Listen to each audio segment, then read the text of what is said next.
नमस्कार, स्वागत है आप सभी का यूट्यूब चैनल पर। तो आज हम लोग प्रैक्टिस सेट 6 करने वाले हैं। 5 प्रैक्टिस सेट हो चुका है। तो चलिए शिक्षक भर्ती की तैयारी हम लोग एडिटोरियल प्रैक्टिस सेट के साथ करते हैं।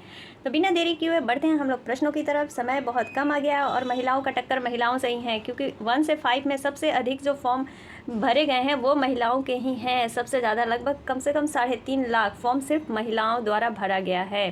तो इसीलिए महिलाएं कमर कस ले, पूरी तरह से तैयार हो जाए। कुछ दिन सारे टेंशन को इधर उधर फेंक के 20 दिन ये तैयारी में लग जाए पूरी तरह से। तो चलिए, पहला प्रश्न हमारा है, 1759 ईस्वी में बेदरा की प्रसिद्ध लड़ाई अंग्रेजों ने किसके खिलाफ लड़ी थी? किसके खिलाफ? वो डच के खिलाफ लड़े थे। बेदरा के युद्ध किसके साथ हुआ था? तो डच और अंग्रेजों के बीच हुआ था। अगला प्रश्न है हमारा, राजनीति छोड़ने वाले पुडुचेरी में सेवानिवृत्ति होने और वहाँ एक आश्रम स्थापित करने वाले नेता कौन थे? देखिए, राजनीति छोड़ने के बाद जो पुडुचेरी में सेवानिवृत्त होने के बाद वहाँ एक आश्रम स्थापित किए थे, वो किए थे अरविंद घोष। कौन? अरविंद घोष किए थे। स्वामी विवेकानंद ने रामकृष्ण मिशन की स्थापना कब की थी? तो वो किए थे 1897 ईस्वी में। कब किए थे? 1897 ईस्वी में रामकृष्ण मिशन की स्थापना की थी। सबसे पहले भगवत गीता का अंग्रेजी में अनुवाद किसने किया था? वो किए थे विलियम कैरी जोशुआ। किसने किया था? विलियम कैरी जोशुआ ने किया था।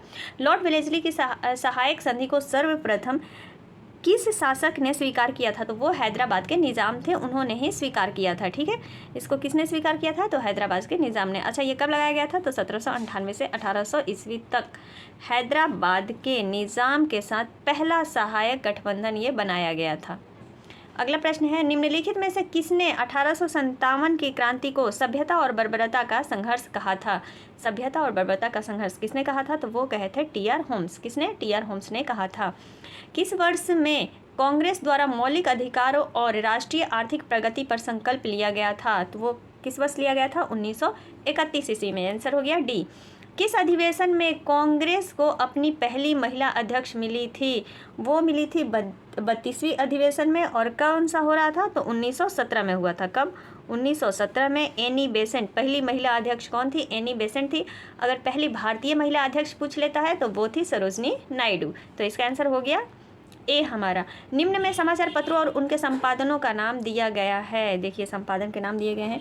स्वदेश मित्रन जी सुब्रमण्यम अय्यर सही है। अमृत बाजार पत्रिका मोतीलाल घोष और शिशिर घोष थे एक और। तो मोतीलाल की जगह शिशिर घोष भी रहता, वो भी सही था। सुधारक के कौन थे? तो सुधारक के जो थे वो गोपाल गणेश अगरकर थे। ठीक है, सुधारक के। तो ये गलत हो गया और ये भी गलत है। तो इसका हमारा आंसर हो जाएगा ए, केवल 1 और 2। 10वां प्रश्न है, अंतर्राष्ट्रीय कला महोत्सव का आयोजन कहाँ किया गया है? तो वो किया गया है दिल्ली में। भारतीय विश्वविद्यालय अधिनियम किसके शासनकाल में पारित हुआ था? तो भारतीय विश्वविद्यालय अधिनियम लॉर्ड कर्जन के शासनकाल में पारित हुआ था। किसके शासनकाल में? तो लॉर्ड कर्जन के शासनकाल में। अफगानिस्तान के प्रति आक्रामक नीति का पालन करने वाला वायसराय कौन था? तो वो था लॉर्ड लिंटन। कौन था? लॉर्ड लिंटन था। नेक्स्ट प्रश्न, विलियम बेटिक द्वारा सती प्रथा को अवैध किस वर्ष घोषित किया गया था? क्या बोल रहा है कि अवैध किस वर्ष घोषित किया गया था? तो वो घोषित किया गया था 1829 ईस्वी में। किस वर्ष? 1829 ईस्वी में अवैध घोषित किया गया था। अगला प्रश्न, जलियांवाला बाग हत्याकांड निम्नलिखित में से किसके संदर्भ में हुआ था? जलियांवाला बाग हत्याकांड कब हुआ था? तो वो हुआ था रॉलेट सत्याग्रह के संदर्भ में। किसके संदर्भ में? तो रॉलेट सत्याग्रह के संदर्भ में हुआ था। इसका आंसर क्या हो गया? डी हो गया। महात्मा गांधी ने सविनय अवज्ञा आंदोलन कहाँ से शुरू किया था? तो महात्मा गांधी ने सविनय अवज्ञा आंदोलन साबरमती से शुरू किया था। स्वदेशी आंदोलन के दौरान राजनीतिक स्वतंत्रता एक राष्ट्र का जीवन रक्त है का नारा किसने दिया? क्या है कि राजनीतिक स्वतंत्रता जो है एक राष्ट्र का क्या है? जीवन रक्त है। यह नारा किसने दिया था? तो यह नारा जो दिए हैं वो दिए हैं हमारे अरविंद घोष। किसने दिया है? अरविंद घोष ने दिया है। सुभाष चंद्र बोस ने किस देश में आज़ाद हिंद रेडियो की शुरुआत की थी? तो किसी देश में आज़ाद हिंद रेडियो की शुरुआत की थी सुभाष चंद्र बोस? तो वो किए थे जर्मनी में। कहाँ किए थे? जर्मनी में किए थे। इसका आंसर क्या हो गया? बी हो गया। अगला प्रश्न, खिलाफत आंदोलन का नेतृत्व किसने किया था? तो खिलाफत आंदोलन का जो नेतृत्व है वो किए थे मोहम्मद अली और शौकत अली ने। किसने किया था खिलाफत आंदोलन का नेतृत्व? तो मोहम्मद अली और शौकत अली ने किया था। देखिए फ्रेंड्स, कभी कभी फ्लो में ना ऑप्शंस 1-2 गलत हो जाता है इधर का उधर। मान लीजिए बड़े बड़े बुकों में भी गलतियां निकल जाती है, तो हम भी इंसान हैं, हमसे भी गलतियां हो सकती हैं। गांधी जी ने कांग्रेस पार्टी की सदस्यता से इस्तीफा कब दिया था? तो गांधी जी ने कांग्रेस पार्टी की सदस्यता से इस्तीफा जो है वो कब दिए थे? तो वो दिए थे 1934 ईस्वी में। कब दिए थे? 1934 में। किस आंदोलन के दौरान नरमपंथी और गर्मपंथियों के बीच पहला विभाजन हुआ था? देखिए, ये मोस्ट इंपॉर्टेंट है कि किस उसके आंदोलन के दौरान हुआ था। तो वो हुआ था स्वदेशी आंदोलन के दौरान, ठीक है, कब हुआ था? स्वदेशी आंदोलन के दौरान नरमपंथी और गर्मपंथी में विभाजन हो गया था।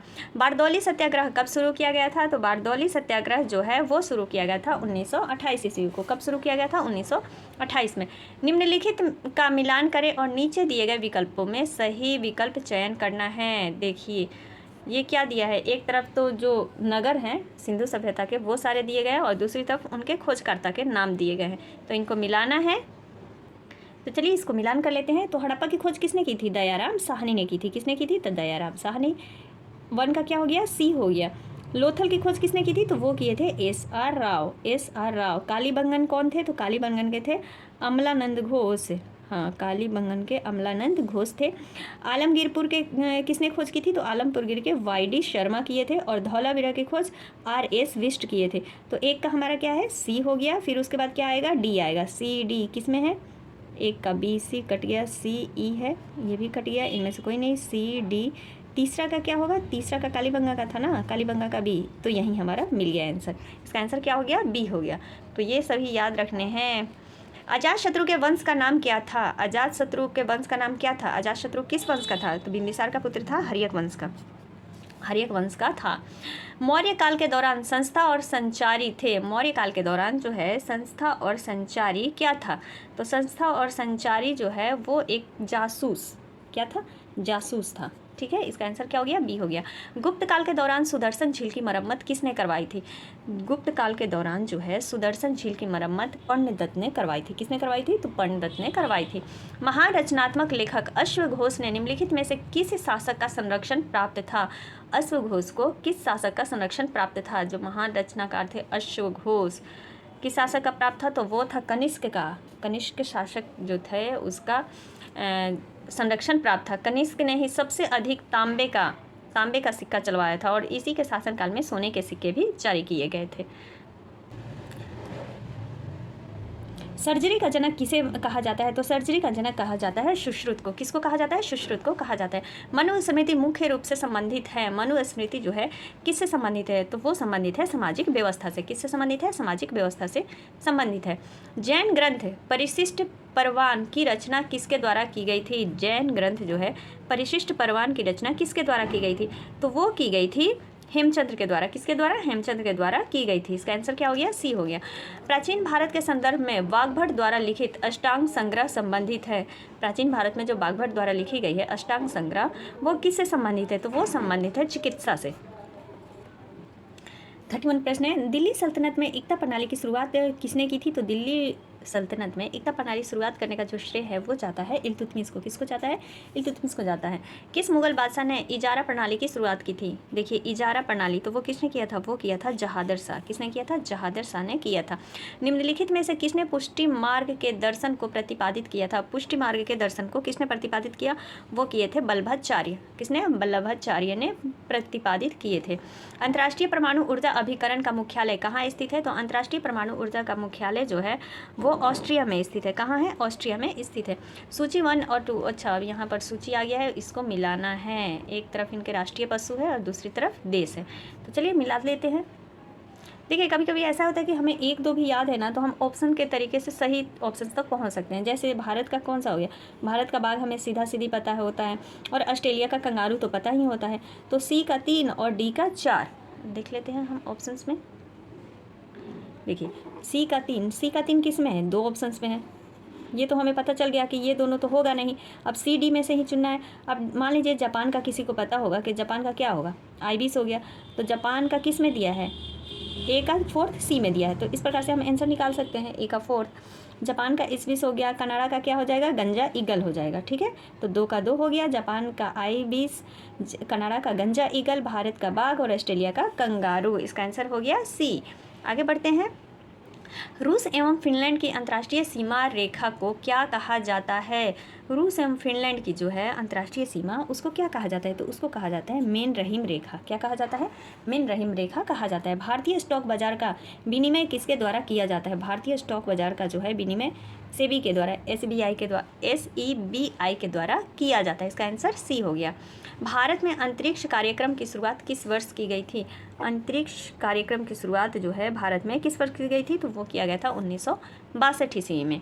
अगला प्रश्न हमारा, निम्नलिखित में से जीवन प्रक्रियाओं का कौन सा युग में पेड़ पौधों और जीव जंतुओं दोनों से मिलता है। अच्छा देखिए, जीवन प्रक्रियाओं के बारे में पूछ रहा है कि कौन सा वो जोड़ा है जो पेड़ पौधे और जीव जंतु दोनों से मिलता है।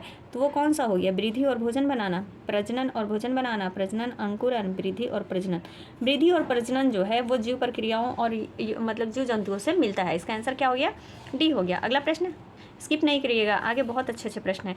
पढ़ने का प्रारंभ करना चाहिए, तो पढ़ने का प्रारंभ किससे करना चाहिए, तो अर्थपूर्ण सामग्री से करना चाहिए। अर्थपूर्ण सामग्री से पढ़ने की शुरुआत करनी चाहिए। आगे 41 प्रश्न है, परिपक्व विद्यार्थी होते हैं। परिपक्व विद्यार्थी कौन होते हैं, इस बात में विश्वास करते हैं उनके अध्ययन में भावनाओं का कोई स्थान नहीं है। ऐसा थोड़ी ना है। अपनी बौद्धिकता के साथ अपने सभी प्रकार के द्वंद्वों का शीघ्र समाधान कर लेते हैं।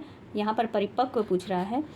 अपने अध्ययन में कभी कभी भावनाओं की सहायता लेते हैं। कठिन परिस्थितियों में भी अध्ययन से विचलित नहीं होते हैं। तो देखिए, जो परिपक्व जो मैच्योर होंगे वो कोई भी परिस्थिति आ जाए अपने अध्ययन से वो विचलित नहीं होंगे। आंसर क्या हो गया, डी हो गया। अगला प्रश्न, बिहार राज्य के लोगों के लिए मधुमक्खी पालन शुरू करने की सबसे अच्छी अवधि कौन सी होती है, यानी किस महीने में मधुमक्खी पालन शुरू किया जाता है। तो वो किया जाता है अक्टूबर से दिसंबर।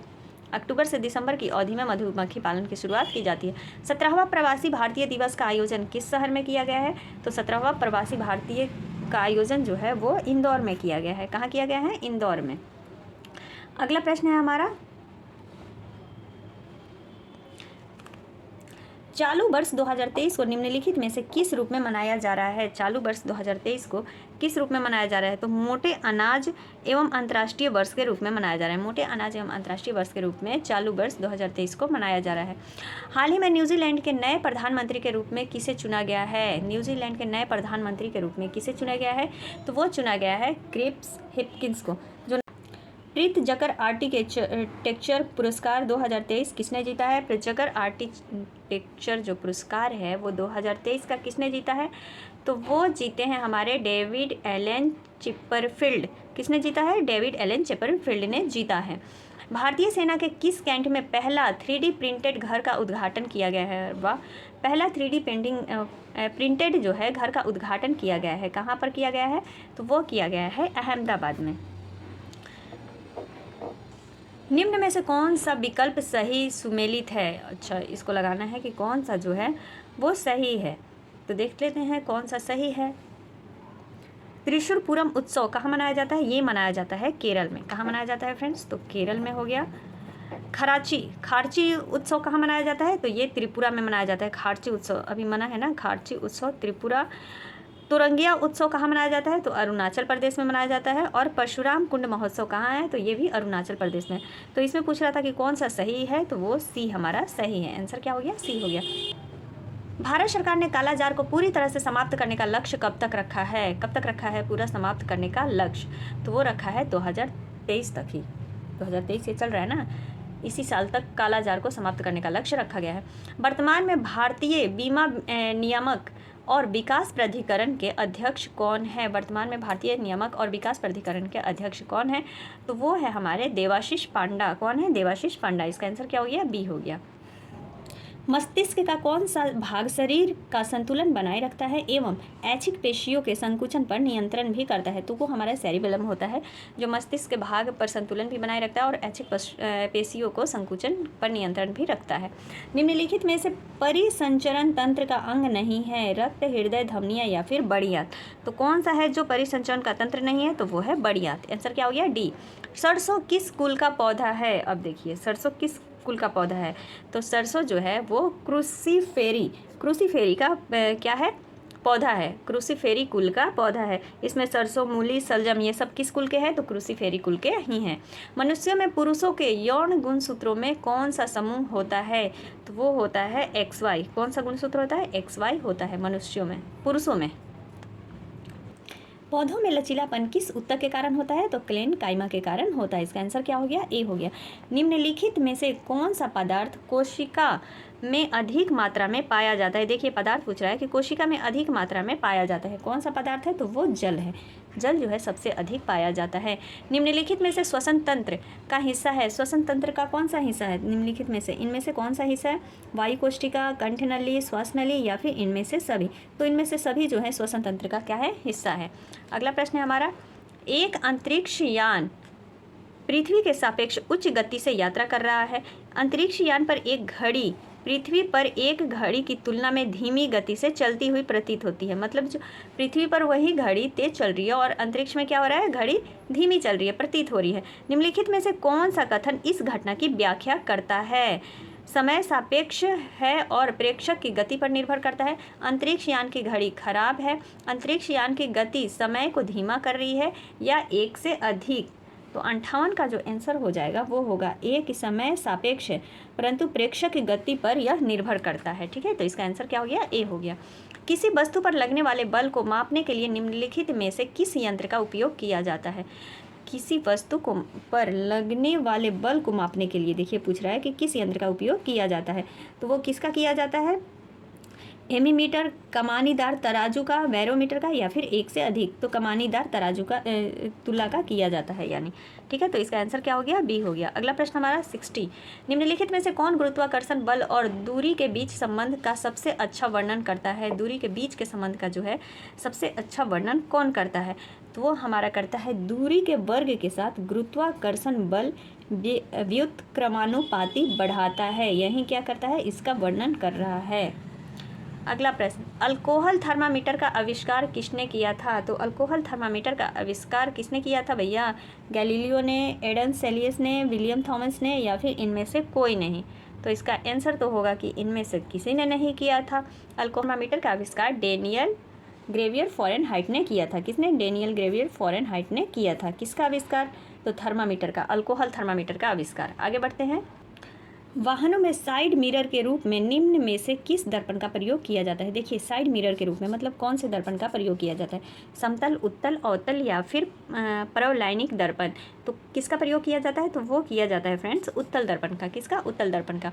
आवृत्ति और तरंग दैर्ध्य के बीच संबंध के बारे में निम्नलिखित में से कौन सा कथन सत्य है? आवृत्ति और तरंग दैर्ध्य के बीच संबंध के बारे में कौन सा कथन सही है? तो आवृत्ति और तरंग दैर्ध्य व्युत्क्रमानुपाती होते हैं, एक दूसरे के क्या होते हैं? क्रमानुपाती होते हैं। इसका आंसर क्या हो गया? ए हो गया। एक इंसुलेटर की विद्युत प्रतिरोधकता क्या होती है? एक इंसुलेटर की विद्युत प्रतिरोधकता जो होती है वो होती है उच्च होती है। क्या होती है? तो उच्च होती है। निम्न कथनों में से सबसे भारी धातु कौन सा होता है? तो निम्न कथनों में से सबसे भारी जो धातु होता है वो होता है हमारा प्लैटिनम। कौन सा धातु होता है? तो प्लैटिनम धातु सबसे भारी होता है।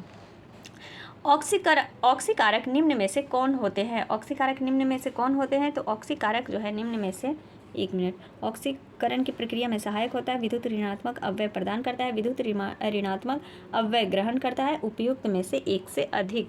तो इसका आंसर क्या था? डी था। ठीक है, क्योंकि ऑक्सीकरण की प्रक्रिया में सहायक भी होता है और विद्युत ऋणात्मक अवयव यह प्रदान भी करता है। तो ये दोनों ऑप्शन सही है। अगला प्रश्न है हमारा, निम्नलिखित में से कौन सा तत्व हैलोजन श्रेणी का तत्व है? हैलोजन श्रेणी का तत्व कौन सा है? तो वो है हमारा आयोडीन है, ब्रोमीन है, क्लोरीन है, या इनमें से सभी। तो इसका आंसर जो होगा कि ये सभी है, क्योंकि आयोडीन, ब्रोमीन, क्लोरीन ये सब हैलोजन श्रेणी में आते हैं। अगला प्रश्न हमारा, निम्नलिखित में से पृथ्वी पर सबसे भारी धातु कौन सा है? 68 क्वेश्चन है हमारा। हाइड्रोजन बम बनाने में निम्नलिखित में से किस विधि का प्रयोग किया जाता है? किसको बनाने में? तो हाइड्रोजन बम बनाने में तो वो किया जाता है नाभिकीय विघटन का प्रयोग। ठीक है, इसका आंसर क्या हो गया? बी हो गया। अगला प्रश्न है, निम्नलिखित में से पृथ्वी पर सबसे भारी धातु कौन सा है? देखिए पूछ रहा है पृथ्वी पर सबसे भारी धातु कौन सा है? तो वो है ऑस्मियन। कौन सा है? ऑस्मियन है। और निम्नलिखित में से किस में लैक्टिक एसिड उपस्थित रहता है? क्या पूछ रहा है? लैक्टिक एसिड जो है किस में उपस्थित रहता है? तो वो रहता है हमारा दही में। किसमें? दही में। अगला है, रसायन विज्ञान के जनक किसे माना जाता है? तो रसायन विज्ञान के जनक माना जाता है लेवोजियर को। किसको? लेवोजियर को रसायन विज्ञान का जनक माना जाता है। निम्न में से किसमें ऑक्सीजन अनुपस्थित होता है? ऑक्सीजन जो है अनुपस्थित रहता है, वो किस में रहता है? तो वो रहता है हमारा केरोसिन में। किस में? केरोसिन में। अगला प्रश्न है, निम्न में से किस संविधान संशोधन अधिनियम द्वारा पौंडीचेरी निर्वाचित सदस्यों को राष्ट्रपति के निर्वाचन में शामिल किया गया है? हाँ, किस वो संविधान संशोधन के द्वारा जो है पौंडीचेरी जो केंद्र शासित हमारा प्रदेश है उसके जो सदस्य होते हैं, निर्वाचित सदस्य, वो राष्ट्रपति के निर्वाचन में शामिल हो सकते हैं। तो वो किस अधिनियम के तहत होता है? तो वो 70वें संविधान संशोधन अधिनियम के द्वारा। इसका आंसर क्या हो गया? ए हो गया हमारा। निम्नलिखित में से किस मामले में सर्वोच्च न्यायालय ने यह निर्णय दिया कि संसद अनुच्छेद 368 के अधीन मौलिक अधिकारों में संशोधन कर सकती है, परंतु संविधान के आधारभूत ढांचे में परिवर्तन नहीं कर सकती। ये किस मामले में कहा गया है? तो ये कहा गया है केशवानंद भारती बनाम केरल राज्य, इसमें कहा गया है। ठीक है, इसमें ये निर्णय लिया गया था। अगला प्रश्न है हमारा, पंचायती राज किस सूची का विषय है? तो पंचायती राज्य जो है वो किस सूची का विषय है? राज्य सूची का विषय है। बिहार में लोकसभा में अनुसूचित जाति हेतु आरक्षित सीटें हैं। देखिए, बिहार से जो लोकसभा में कितने जाते हैं बिहार के विधानसभा से? तो वो जाते हैं 40, ठीक है, और राज्यसभा में 16 सदस्य जाते हैं। तो अब ये पूछ रहा है कि बिहार से लोकसभा में अनुसूचित जाति हेतु आरक्षित सीटों की संख्या कितनी है, मतलब 40 में से कितने अनुसूचित जाति होते हैं? तो वो होते हैं 6। कितने? 6 होते हैं। सभी बालकों को 14 वर्ष की आयु पूरी करने तक निःशुल्क और अनिवार्य शिक्षा देना सरकार का दायित्व होगा। नीति निर्देशक तत्व के तहत संविधान के किस अनुच्छेद में वर्णन किया गया है, जिसे बाद में मूल अधिकार बना दिया गया? तो वो अनुच्छेद 45 में। किसमें? अनुच्छेद 45 में बताया गया है। भारतीय संविधान का कौन सा अनुच्छेद नई अखिल भारतीय सेवा की स्थापना का प्रावधान करता है? किसका? तो नई अखिल भारतीय सेवा का प्रावधान करता है, वो अनुच्छेद 312 करता है। संसद में पहला लोकपाल विधेयक कब रखा गया था? तो संसद में पहला जो है लोकपाल विधेयक रखा गया था 1968 में। कब रखा गया था? 1968 में। डॉक्टर राजेंद्र प्रसाद को संविधान सभा का सभापति कब चुना गया था? तो डॉक्टर राजेंद्र प्रसाद को सभा का सभापति कब चुना गया था? वो चुना गया था 11 दिसंबर 1946 को।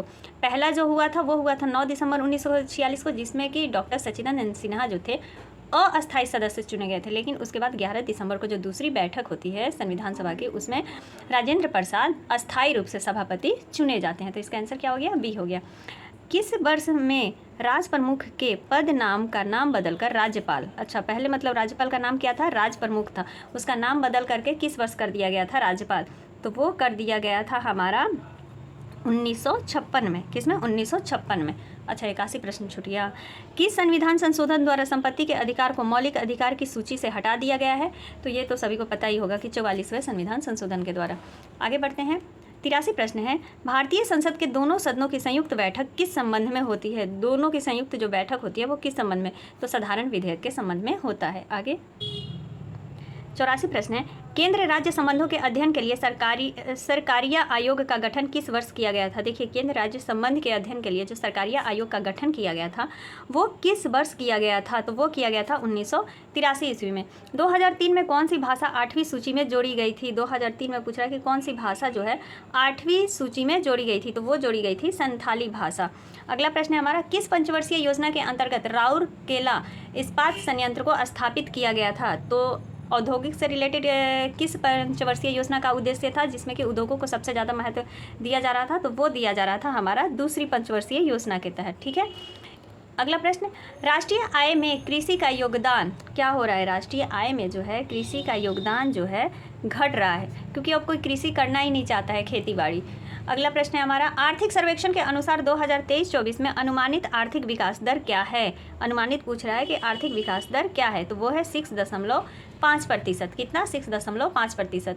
स्वतंत्र भारत का पहला केंद्रीय बजट निम्नलिखित में से किसने पेश किया था? पहला केंद्रीय बजट जो है हमारा वो किसने पेश किया था? तो वो किए थे R.K. सन्मुख चेट्टी। किसने किया था पेश? तो R.K. सन्मुख चेट्टी ने पेश किया था। भारत में आधुनिक चीनी उद्योग की शुरुआत कहाँ हुई थी? तो भारत में आधुनिक चीनी उद्योग की शुरुआत जो हुई थी वो हुई थी बिहार में। आंसर क्या हो गया? बी हो गया। रोहिला राष्ट्रीय उद्यान किस राज्य में स्थित है? तो रोहिला राष्ट्रीय उद्यान जो है वो हिमाचल प्रदेश में स्थित है। निम्नलिखित स्थानों में से कौन सा एक लौह अयस्क खनन क्षेत्र नहीं है? लौह अयस्क खनन क्षेत्र पूछ रहा है कि नहीं है, वो है मलाज खंड। कौन सा? मलाज खंड जो है वो लौह अयस्क खनन क्षेत्र नहीं है। निम्नलिखित नदियों में से कौन सी एक पंचनद में सम्मिलित नहीं है? अच्छा, पंचनद में सम्मिलित नहीं है। झेलम, सतलज, सिंधु या फिर ब्यास। तो कौन सी नदी शामिल नहीं है? तो वो नदी हमारी सिंधु नदी पंचनद में शामिल नहीं। झेलम, ब्यास, रावी ये सब क्या है? पंचनद में शामिल है। प्रति चक्रवात की विशेषता होती है। प्रति चक्रवात की विशेषता क्या होती है? स्वच्छ आसमान। क्या होता है? स्वच्छ आसमान इसका आंसर हो गया। सुपर कंप्यूटर परम शक्ति को कहाँ स्थापित किया गया है? तो देखिए, सुपर कंप्यूटर जो परम शक्ति है उसको कहाँ स्थापित किया गया है? तो IIT खड़गपुर में स्थापित किया गया है। आंसर क्या हो गया? ए हो गया। 96 प्रश्न है, पंबा सिंचाई परियोजना किस राज्य में स्थित है? तो पंबा सिंचाई योजना किस राज्य में है? वो है केरल में स्थित। काराकोरम रेगिस्तान स्थित है। काराकोरम रेगिस्तान कहाँ स्थित है? तो वो है तुर्कमेनिस्तान में। कहाँ? तुर्कमेनिस्तान में स्थित है। म्यांमार के साथ कितने भारतीय राज्यों की सीमा लगती है? तो म्यांमार के साथ जो है भारत की 4 राज्यों की सीमा जो है लगती है। अगला प्रश्न है हमारा, नंदा देवी एवं नागा पर्वत किस हिमालय के भाग हैं? तो नंदा देवी एवं नागा पर्वत जो है वो भाग है हिमाद्री के। किसके भाग है? तो हिमाद्री के भाग है। एंड हमारा 100वां प्रश्न है, दक्षिण अंडमान एवं लघु अंडमान को जोड़ती है, कौन सी जोड़ती है? तो वो जोड़ता है हमारा डक्कन पास। किसको किसको? दक्षिण अंडमान और लघु अंडमान को जोड़ता है डक्कन पास। तो ये हमारे 100 सामान्य अध्ययन से जुड़े हुए प्रश्न थे। आगे ये मैथ के प्रश्न आ जाते हैं। देखिए इस प्रकार से मैथ के पूछे जा रहे हैं। औसत से है, प्रॉफिट एंड लॉस से हो गया, या फिर त्रिज्या से हो गया, इस प्रकार से प्रश्न पूछे जा रहे हैं। तो आई होप कि आप लोगों को ये सेशन पसंद आया होगा। आप लोग अपनी तैयारी ज़रूर चेक किए होंगे कि आपका कितना प्रश्न सही है। तो मिलते हैं अगले वीडियो में, तब तक के लिए आप सभी का दिल से धन्यवाद। Thank you.